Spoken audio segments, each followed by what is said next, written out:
હિન્દ વિદ્યાર્થી મિત્રો, શિક્ષણ વિભાગનો મહત્વનો પરિપત્ર જોવા મળી રહ્યો છે. ગુજરાત સરકાર દ્વારા બદલીના નિયમો જાહેર કરવામાં આવે છે. મિત્રો, ક્યારે અને કઈ તારીખે પ્રોસેસ હાથ ધરવામાં આવશે, ઘટની જગ્યાઓ પણ અહીંયા જોવા મળવાની છે. મહત્વનો અપડેટ છે. ઉમેદવારો છે વિડીયો અંત સુધી નિહાળે અને નવા છો તો ચેનલને જરૂર સબસ્ક્રાઈબ કરી લો. એના પહેલાં મિત્રો, ટેલિગ્રામ ને વોટ્સઅપ ગ્રુપ જોઈન નથી કર્યું, વિડીયોની ડિસ્ક્રિપ્શનમાં લિંક મળી જશે, ત્યાં તમે જોઈન પણ કરી શકો છો. તો શું અપડેટ છે, આપણે વિગતવાર માહિતી મેળવીએ. તો મિત્રો, તમને સ્ક્રીન ઉપર જોવા મળી રહ્યું છે કે વધઘટ તથા જિલ્લા આંતરિક બદલીઓની તારીખ જાહેર કરવામાં આવી છે, જે મિત્રો તમને સ્ક્રીન ઉપર જોવા મળી રહ્યું છે.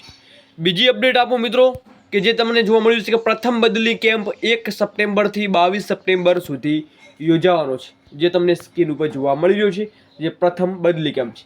બીજો 22 સપ્ટેમ્બર સુધી તમારો યોજાઈ શકે છે એવો ગુજરાત સરકારે પરિપત્ર પણ જાહેર કર્યો છે.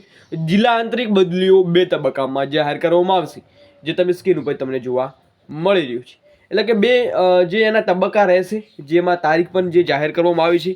મિત્રો, શિક્ષણ વિભાગે બદલીના સંદર્ભમાં વિગતવાર પરિપત્ર જાહેર કર્યું છે. એ પરિપત્ર આપણે મિત્રો ટૂંક સમયમાં જ લાવવાના છીએ. એન્ડ ટેલિગ્રામ ને વોટ્સઅપ ગ્રુપમાં જરૂરથી મૂકવામાં આવશે. જરૂર જોઈન કરો. અને આથી અપડેટ મિત્રો, આવી જ અપડેટ માટે, સેક્શનની અપડેટ, પલપલની અપડેટ માટે આપણી ચેનલ સાથે જોડાઈ શકો છો. મળીએ નેક્સ્ટ વિડીયોમાં નવી અપડેટની ભરતી, નવી જે માહિતી સાથે. જય હિન્દ, જય સંવિધાન.